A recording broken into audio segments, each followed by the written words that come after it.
Welcome back to Uncharted, the Entrepreneur's Adventure podcast, the show where we stop worshipping hustle and start building lives we'd actually love to live. Today I'm joined by Chaz Wolf, who is a multi-business owner, investor and founder of Gathering the Kings, a mastermind and family-focused movement helping entrepreneurs win in business without losing at home. Chaz was a millionaire by the time he was 29. With 7 franchise locations, 70 staff, and all the external success you're supposed to want. But at home, his wife felt like a single mom. And at one point, her and the kids even did family photos without him. So in this episode, we get into how to stop trading your marriage and health for metrics, why obsession isn't the problem, misdirected obsession is the problem. What it really means to think like an ancestor and build generational wealth, and how his kids ended up owning an 8-location vending machine before most people even have their first job. If you've ever felt like business is a bit of a war and your family is paying the price, this conversation is going to hit hard and in a good way. Let's dive in with Chaz Wolf. Thank you so much for joining us on Uncharted, the Entrepreneur's Adventure podcast. It's great to have you here. The audience members that may not know you, why don't you give a bit of a brief intro to you and what you do now and how you got to where you are now? Yeah, I mean, thanks for giving me the chance to be here, Ian. My background really is. I don't like to think of it as super unique, but it's unique to me. I guess it's my story. I grew up single mom family, didn't have much, and pretty early on got into sales and have developed a love for business. And so that's kind of the high view of that. There's been obviously many adventures in between. I've started, purchased, sold many businesses in many different industries, and currently have several businesses that love what we're doing and what we're building. My heart lies with my mastermind community and a coaching platform for families called Gathering the Kings. We basically work with entrepreneurs to grow and scale their businesses, helping them work less, make more, and win at home. And so we work with families as well, entrepreneur families, and teach kids entrepreneurship and all kinds of fun stuff that really moves me as an individual and gets me up every day. But I love the game of business, so I think we'll have lots to talk about. Excellent, nice.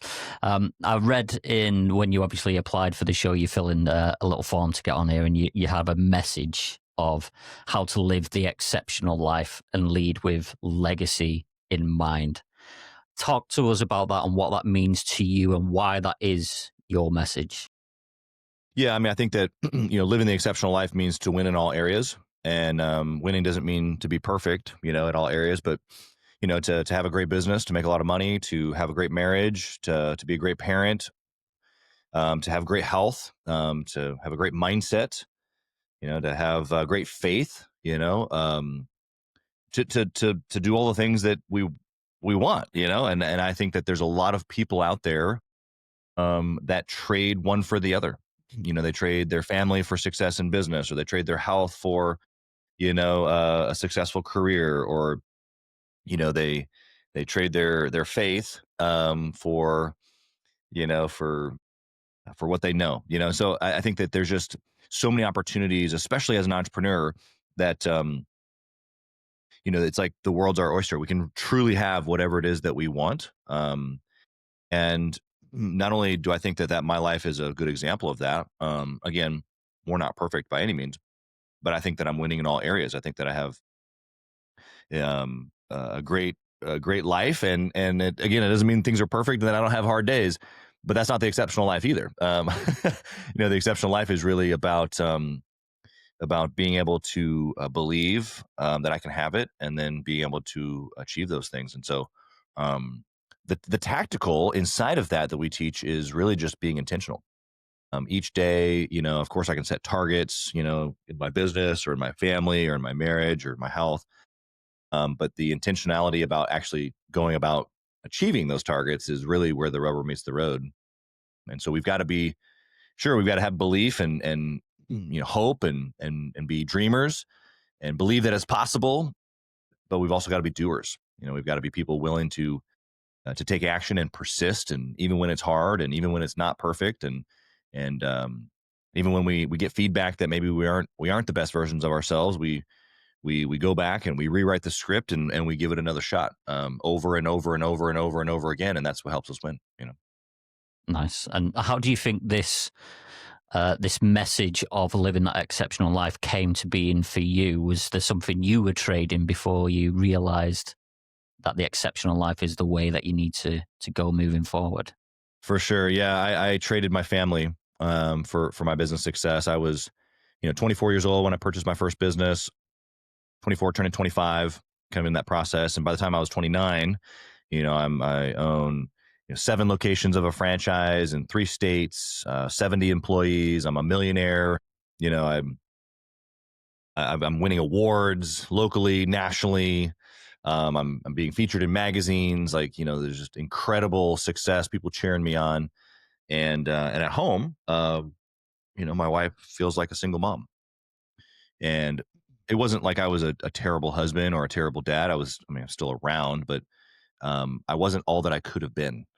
And so a few years into that, my wife actually did family photos without me one time, which is pretty rough when you really think about that.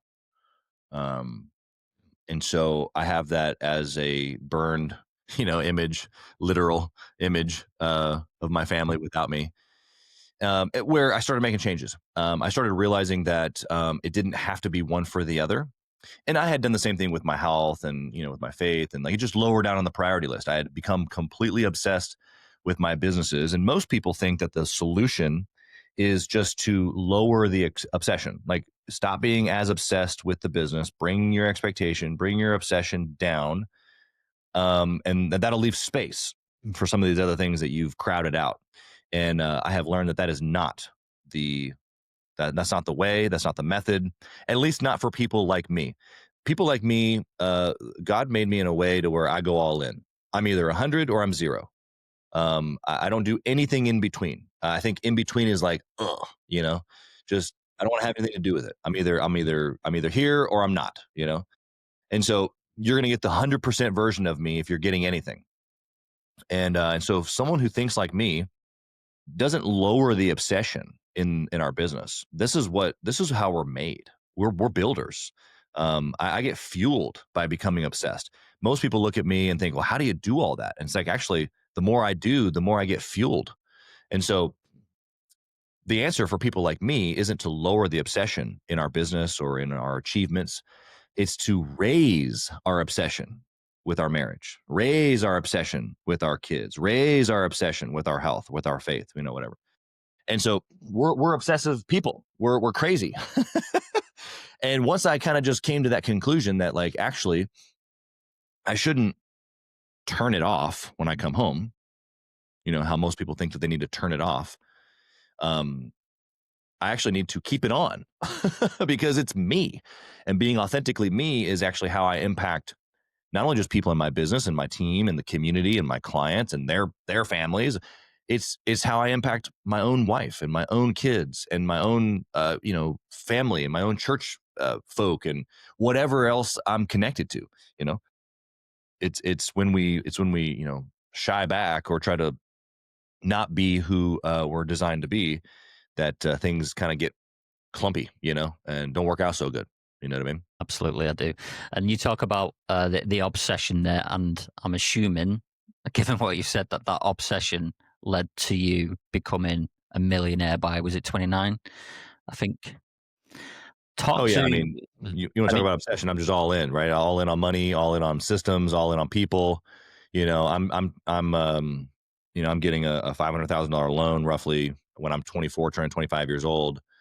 I have a buddy that's like, man, what happens if people stop buying that product? And I go,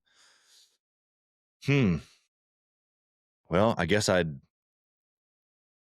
probably figure out a way to pay it back, and then I'd do it again. Like in some crazy villain voice. And he's like, "Oh, wow, you are wild. You are nuts." And I'm like, but I think that's what it takes to be successful, So like, I don't take offense to that at all. Um, and I think just when I gave myself permission to have that same intensity with everything, that's when I started like, oh, okay, no, like I can look back on my life in the last several years and go, oh yeah, like I'm in the best shape of my life. I've got the best mindset of my life. I've got I'm the highest vibration of my faith. I'm loving the dynamic with my kids. My marriage has never been anywhere like it is right now. Like, how can you win in all areas all at once? Well, intentionally taking steps every single day, realizing that I can have it all. All it takes is just a little bit of intensity, a little bit of intentionality, and just to go for it. As you mentioned, then talking to your friend and he says, wow, you're nuts. Just thinking about that for a moment, though, did you have a community of other people and friends who were there, who knew the journey that you were going on? Because I have that as well in my life, where it's family and friends just don't get it. Yeah. They just don't get it. And it can be so lonely for people. And having that community of support, I find, is just so massive in terms of taking you from where you are to having that obsession is obviously amazing, but having that community around you is just going to 10x that growth that you see. I don't know whether you can speak to anything on that. Yeah, I mean, at that time, no, I did not. But it's a big reason why I created Gathering the Kings, because I didn't see a group in the marketplace that was about being the best version of myself in all areas. And I mean, yeah, there's business masterminds, there's health programs, there's marriage courses, like all individual. But I didn't see something for entrepreneurs where, just as much as I was encouraged to create a marketing a lead magnet, and how to create a sales process, and how to optimize my operation and grow my revenue and margin, just as much as it's important to dial in on my relationship with my wife, and just as much as to dial in my faith and my health. And so anyway, all that to say, that's a big reason why I created what we have, because you're right. It's incredibly powerful. It's Think and Grow Rich is the number one book on success, on personal development. Not my opinion. It's literally by copies sold, 155 million or something like that sold over the last 100 years. Chapter 10 is Think and Grow Rich. Napoleon Hill breaks down the mastermind principle. And this is everything that you just said, as far as being in an environment, having support. Really, it's like, if I can be an intense individual and then I can step into a room of other intense individuals, the energy is different, right? The energy is different when you walk into the room with your family, who doesn't get it, because it's like sucking away the energy. But when you step into a room of freaking winners who are just as obsessed and intense about all areas like I've just described, then it's like, oh shoot, like not only is this possible, I see guys and gals doing it. And if they can do it, then I can do it. And you start to actually transfer belief and transfer courage. And that's probably one of the most powerful moves or levers that we have, is to transfer courage. Me, I want to transfer courage to others. We're doing it right now, even to your listeners. As an individual, put yourself into a situation where you can be transferred courage. And that could be, listening to a podcast, could be seeing people on stage. But the practical parts that you and I are talking about right now is getting into relationship with other people who are like-minded and who are going places. They're doers. They're not just dreamers, but they're dreamers and doers. They're making moves. They've got a story to tell, because they've got the smoke of battle on them. Absolutely. And one of the things that I loved when I was looking at your website was you've got and it's one that I hadn't heard of before previously, is you've got the family mastermind. Yeah. And I love the idea of that. Talk to us about that. Yeah. And we hear that all the time, right? Like, family mastermind. That's so interesting. I've been to lots of masterminds, Chaz. But like, my family can come? What is this? This is so cool. Yeah. The family mastermind is a week-long vacation for the family, for entrepreneur families specifically. Excuse me. And we don't just vacation on a beautiful beach somewhere, which of course we will do, but we use that opportunity to create memories that matter. What I have learned about entrepreneur families is that we don't want to do things just for the sake of doing things. Typically, entrepreneurs aren't like that in general. We don't watch a whole lot of TV. We don't watch a whole lot of or do things that aren't productive, right? That don't have meaning, that don't get us a result of kinds, right? And so we think the same thing about our family. We think the same thing about our vacations. Like, yeah, we could go on vacation. Yeah, I could unplug for a week. That'd be nice. But if I were to be with other entrepreneur families and I could network and I could transfer, I could get courage from other families. I could hear some speakers about parenting and family wealth building and about and growing my marriage, and my kids could sit into workshops where they learn how to build their first business and understand how to make money as a kid and what it means to market a business as a kid. And the founder himself has two daughters, 9 and 12, that just purchased their first business. They're $54,000 in debt, and they've got an 8-location vending machine business that produces $2,000 to $3,000 a month of income.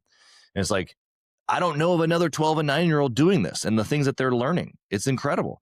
But all that stemmed from my idea many years ago of like, we should like vacation with other entrepreneur families. And when we all get together, we should like do things that are productive, not just go to the beach. Sure, I want to go to the beach, but I also want to like do some of these other things I just mentioned. And I'll tell you what, man, the result of being 7 days around other just super high value families, there aren't, we don't get callbacks. We don't get calls that are like, oh my gosh, this is not what you said it was. I want my money back. It is so the opposite. It's, oh my gosh, I don't know how you pulled this off. There's so many valuable people here. And where did you find all these incredible people? And my kids, I can't believe that my kids have been in this environment for an entire week. And man, I should have paid you double for this, So it's pretty amazing. Yeah. When I read it on your website, I was thinking, balls. How can I do this now? Because I've got I run a mastermind as well, and it's we have like a 6 month where I'm doing coaching, and we have like hot seating masterminding, and then the rest of the final 6 months is guest speakers coming in Cool. and masterminding. But we also go out quarterly into the mountains and doing all that kind of stuff. But I've never thought to bring in the families. And then when I saw yours, I was like, I am missing a trick here. That sounds so powerful. So thank you for sharing that then and inspiring me just on the website. When I was looking on your website, it was so good when I read it. It's such a good idea. Yeah.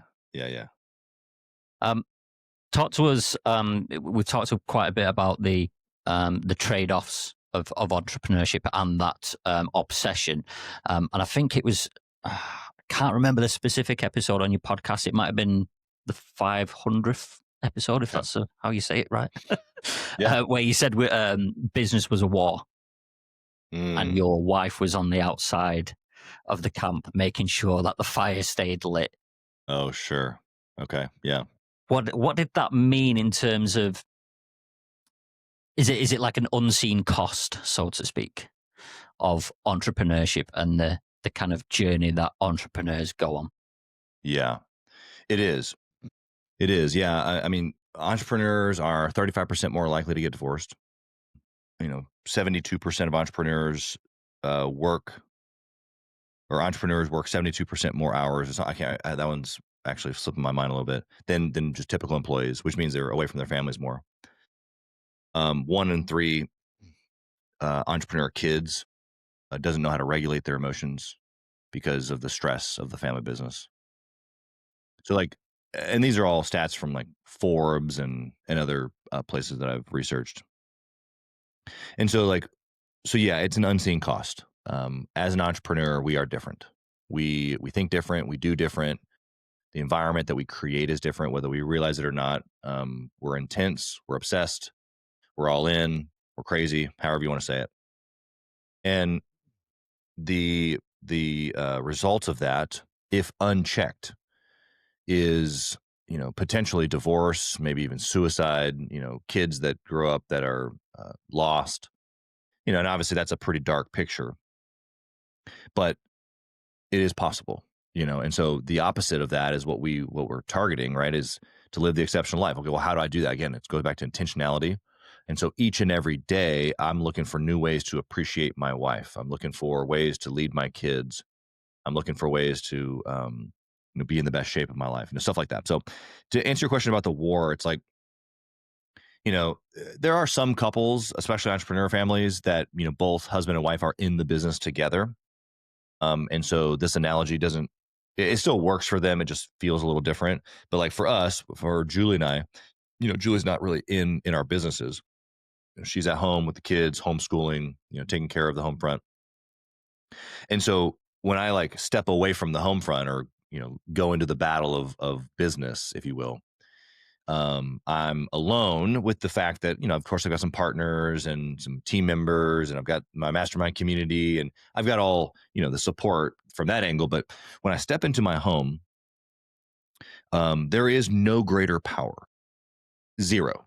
Think and Grow Rich talks about this as well, but there is no greater power than what my wife can do for me in that refueling stage. And some of that is just her presence, her calmness, her peace, her femininity, her softness.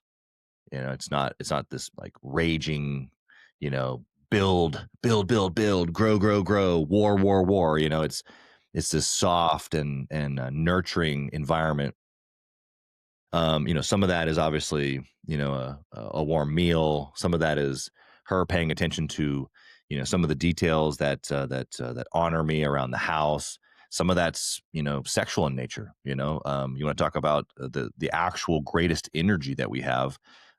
It's sex energy, and the blessing of one man, one woman in a marriage is that I get to do that with her, and I don't have to worry about where else that comes from.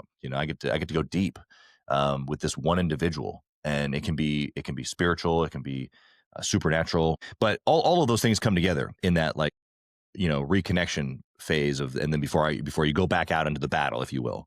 Uh, that again, that's a pretty traditional picture. It doesn't always have to be like that. There can still be elements of that, with the husband and wife that are in the business together.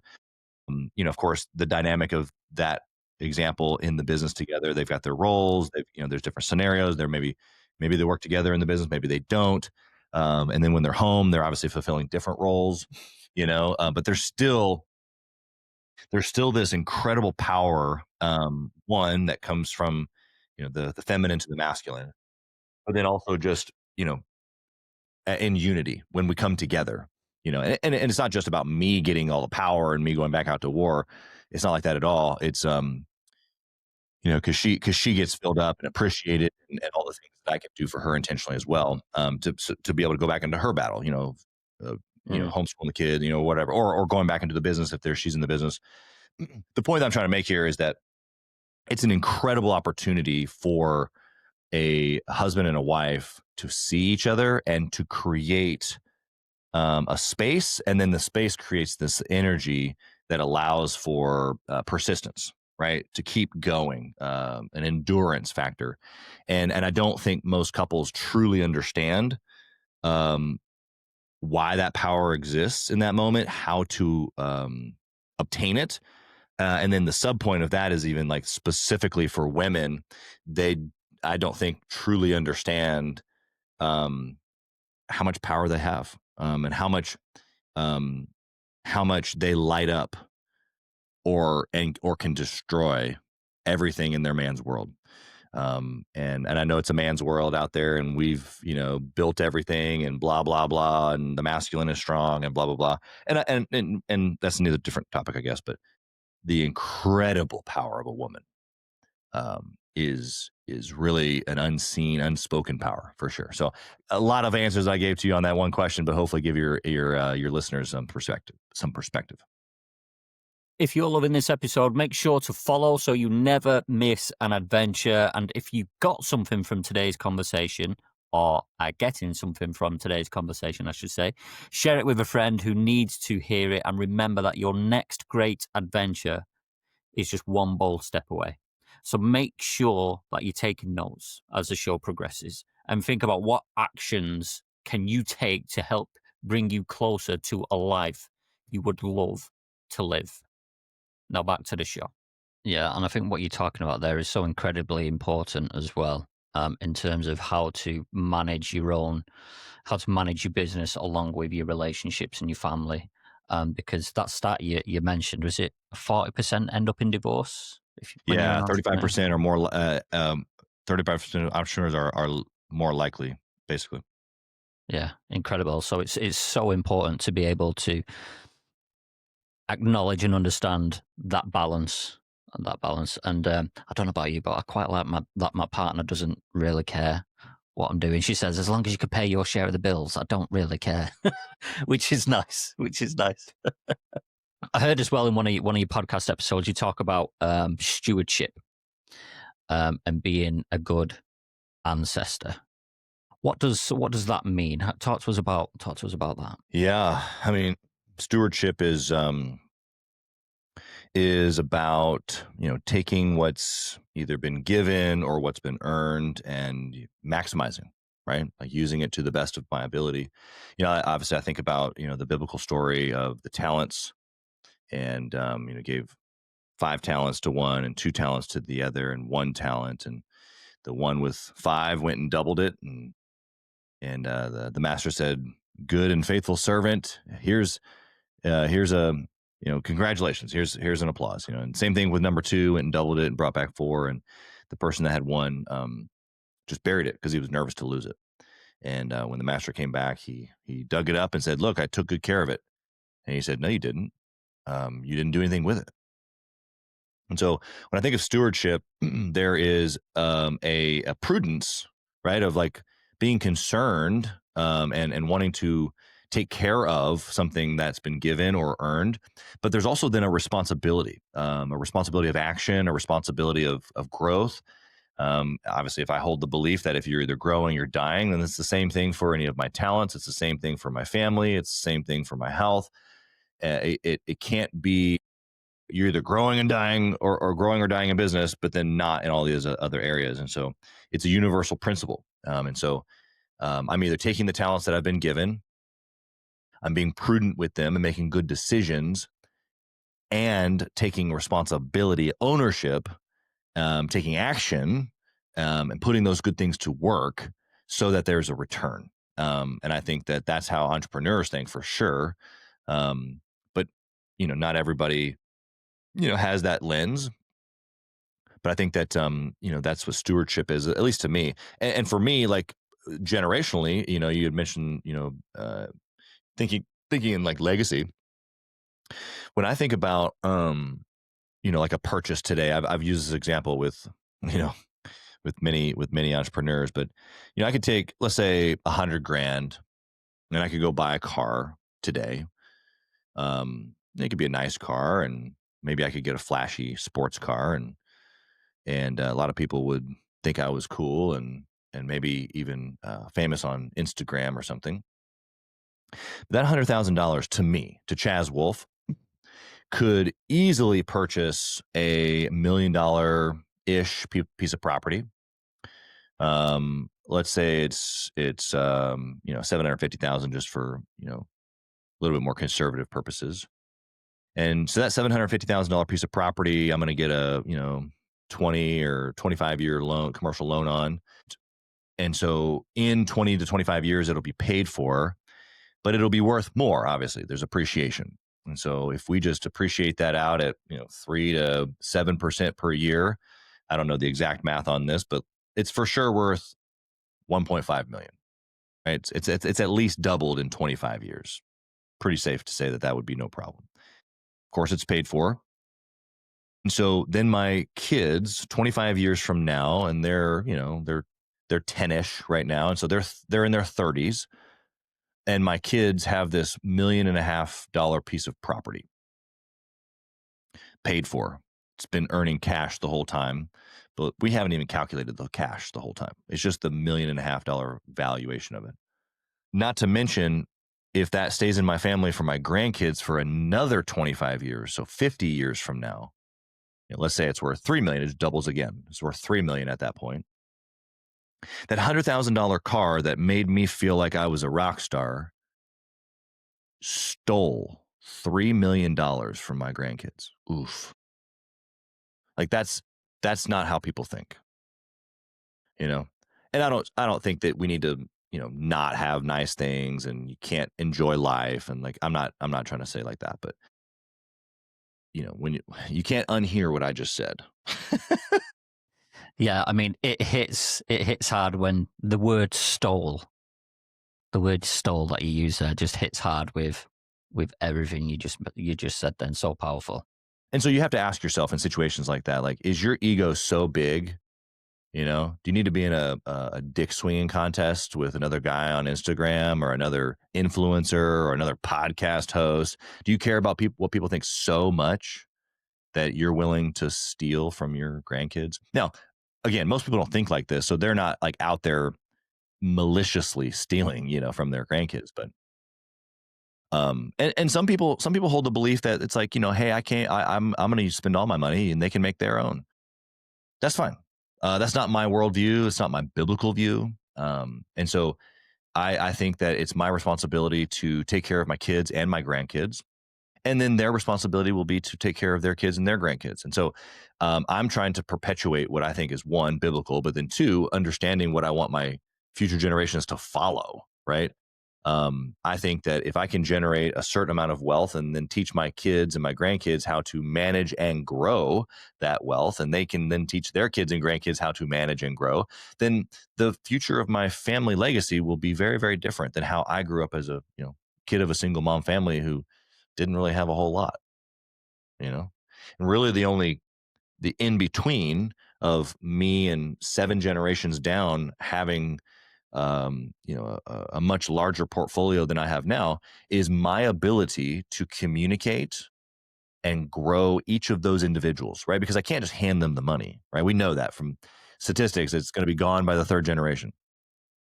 And so I have to get into the hearts, into the minds of my kids and my grandkids and my great grandkids, God willing, one day, and be able to show them not only how and what, but then how to teach the how and what, right? And the why.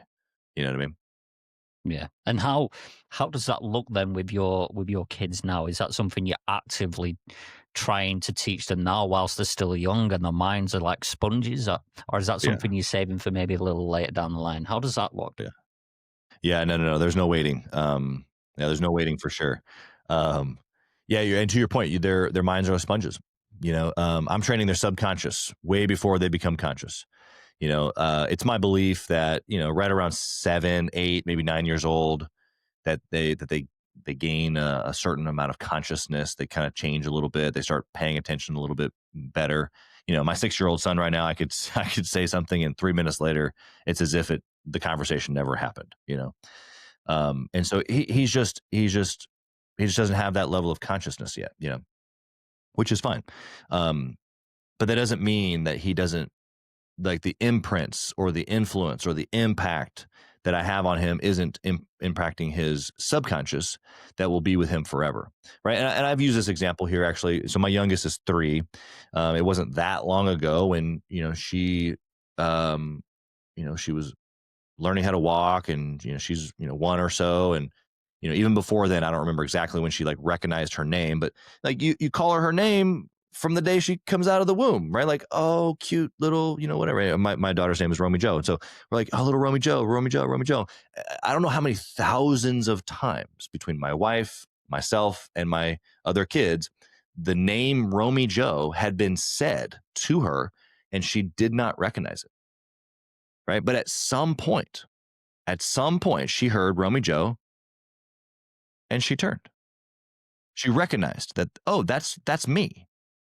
Right. So what was happening before that? Well, we were training her subconscious to understand this call, this sound is to get your attention.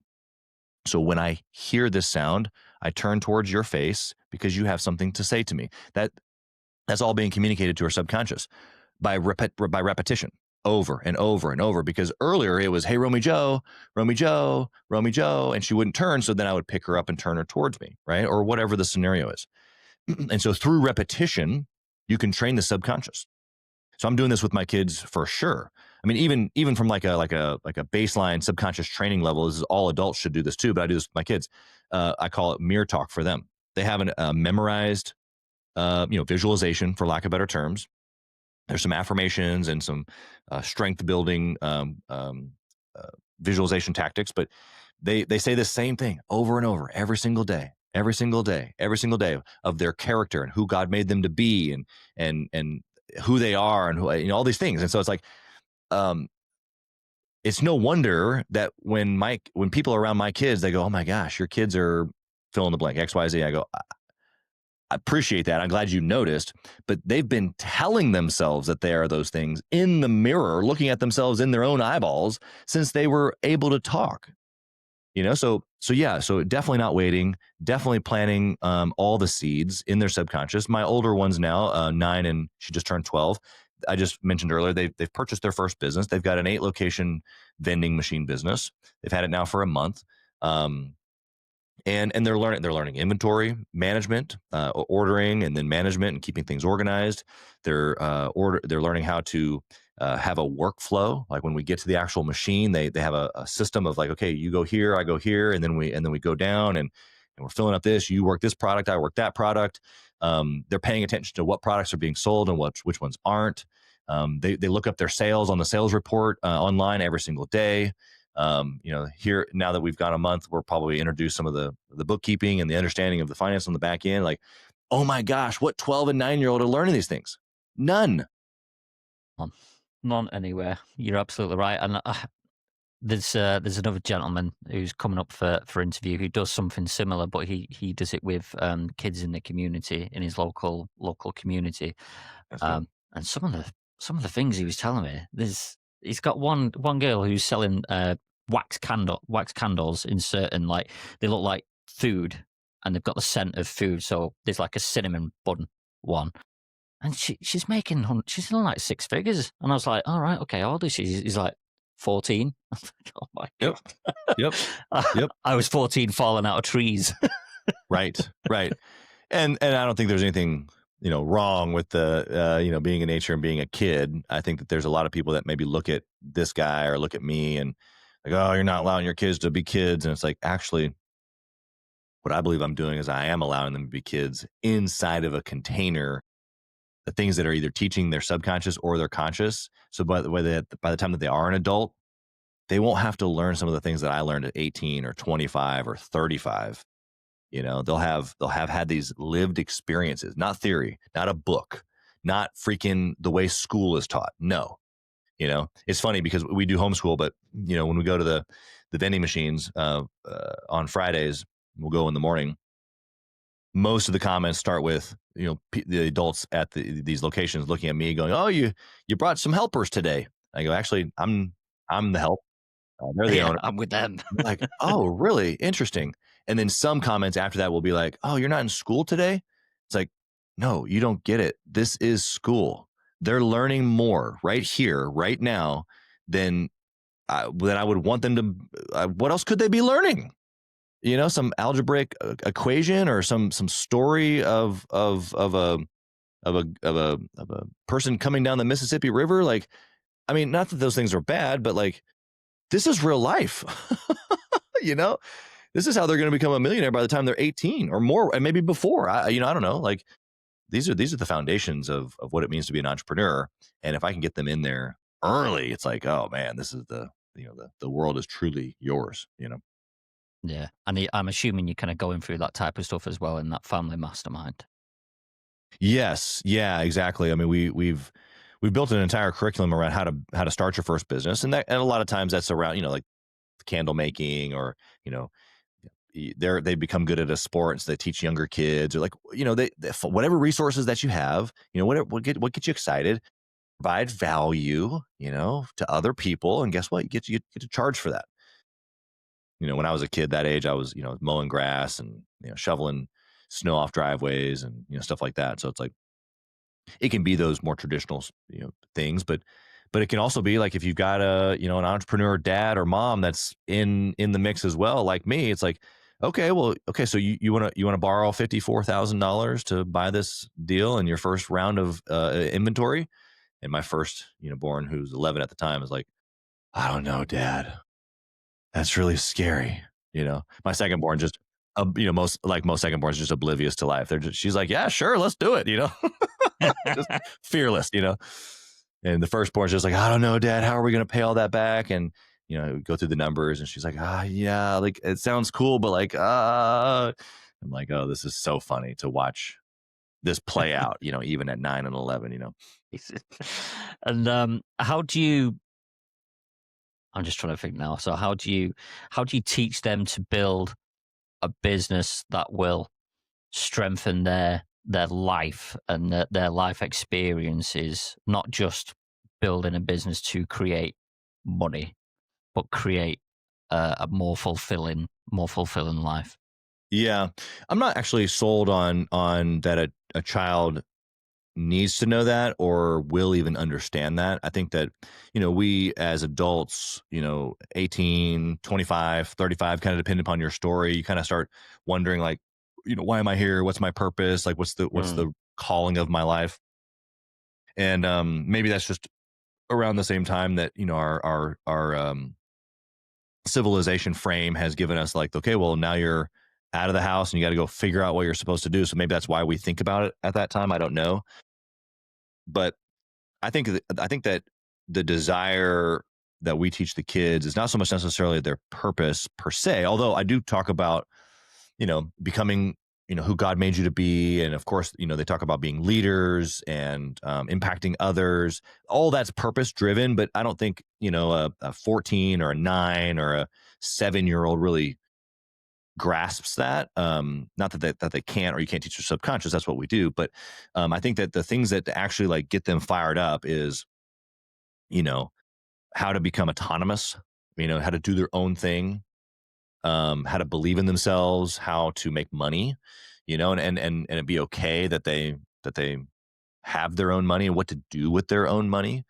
We've got a curriculum or a program that we, talk about investing and how most people, make their money, spend their money, and then try to save what's left over.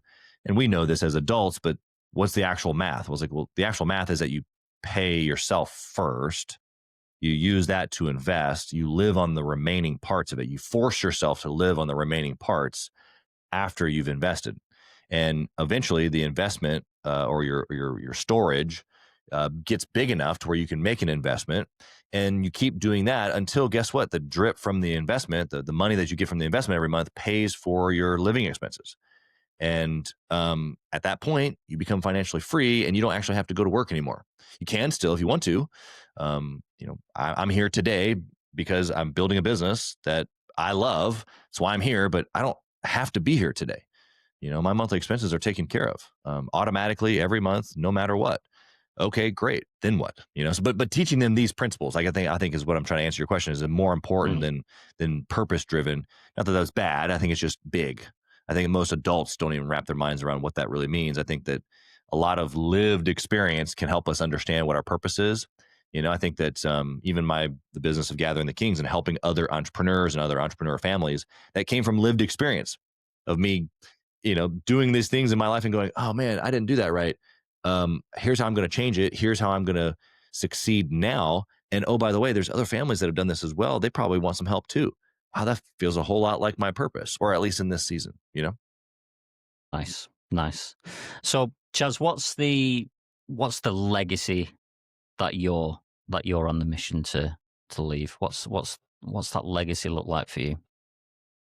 Yeah, well, I hope it's not just one thing. I don't know if I've ever been a man of just one thing, which sounds complicated and maybe not clear and not niched down. But I want it to be around, um, that I was a good steward of the things that were given to me. That God made me to be a certain, to reach a certain potential, and I said, okay, he said, how high? And I said, or he said, jump. And I said, how high? I want to be faithful. I want to be faithful to the end, to the Lord and how he called me.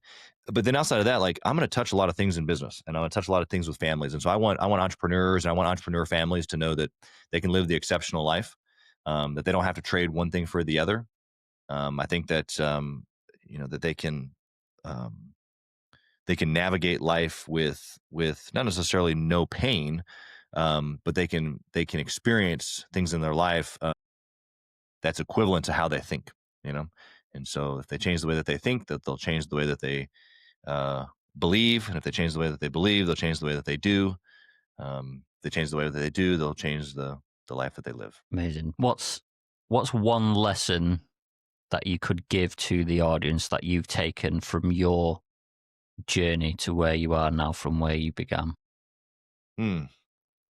Yeah, I think that I'm just a really, really great example of someone who was given nothing, but yet I was given everything. Um, I was, I had the basics of shelter and food and love and and a mom who cared um and someone who said go. Like if you want it, it's yours. Like no one's coming to save you, buddy. I can't save you. No one else is coming to save you. So if you want to go get it, and so with that, I was given permission. I was given permission to define what I wanted and to go after it. And I think that I've mentioned Think and Grow Rich a couple times here, but it's books like that and mindset books that give us the ability to go, okay, like let me clearly define what it is that I want. Let me reverse engineer on how I think I need to get that done, and let me start taking intentional action today. Because I think that's the formula. So I think just from everything you just said in that one answer, I think from my perspective, if anyone's going to take anything away, it's that those first words that you said, that I'm the perfect example of someone who was given nothing but given everything. That mindset right there is one of the key things I think from this conversation that anyone should take away. I was given nothing, but I was given everything. Chaz, what else have you got going on with you got Gathering the Kings and the family mastermind? That's part of Gathering the Kings, is it? I'm yeah, assuming. it's part of Gathering the Kings. It's kind of it's just our annual thing we do with families. Is super super cool. Yeah, if people want to know about that, they can go to gatheringthekings.com. They can apply for the family mastermind. That's next summer. Yeah, we already have almost as many families registered for next year as came with us this last year. So it's just super fun. Yeah. Other than that, I've got a construction business. We do luxury remodeling, and I've got a retail franchise that is a gift business. And I've got a real estate portfolio, a little smaller now. I exited quite a few pieces in the last couple of years. Just a good time to sell. And over the years, I've exited other retail franchises that I had, and I've dabbled in different real estate type companies that we've bought and sold. But all that to say, I just the game. It's the game. Like in my construction business, like I don't know a thing about construction. That might sound a little crazy, but I really don't. Like you don't want me anywhere near a hammer. I call somebody for everything in my own house. I hardly have any tools. Um, and so how is it that I run an extremely successful local remodeling company? Well, it's because I know how to build a system. I know how to build teams. I know how to put the right people in the right seat. I know how to build a client experience that's second to none. And to me, the construction itself is just the widget. And I really don't care about the widget, whether it's helping entrepreneur families or whether it's remodeling a bathroom or sending out a fruit basket. It's just the widget. That's just the tactical piece of what we actually do to bring value to our clients. How we do it and who we do it with and the system that we use, that's the magic, you know. That's the game that we call business. Nice. Amazing. Chaz, that's a great place to leave it. I cannot thank you enough for coming on. It's been an incredible conversation and so many bits of nuggets, golden nuggets that people can take away and start to really think and digest on as to how they can move forward if they're someone who is feeling lonely and stressed, overwhelmed, all that kind of stuff that we talk about on the show. So thank you so much for coming on and sharing your kind of journey. Absolutely. Thanks for having me, Ian. Appreciate the opportunity to speak to you and to the crew here. But I hope that at least one heard it and can go transfer some courage from me and go take some action. We do have one listener. I know we've got one. It's my mum. There'll It's be my at mum. least one that truly hears. Exactly. Yeah, exactly. Thank you, Chaz. Have you ever felt like business should be more than numbers and deadlines? Like there's an entire world to explore beyond your office walls? Is adventure calling your name? I'm Ian Whitehead and I'm your guide on Uncharted, the Entrepreneur's Adventure podcast, where I bring you real stories from visionary leaders who've built empires and climbed literal mountains. Because success isn't just about the bottom line. It's about the thrill of taking risks, the courage to pursue what truly lights you up, and the freedom to chart your own course.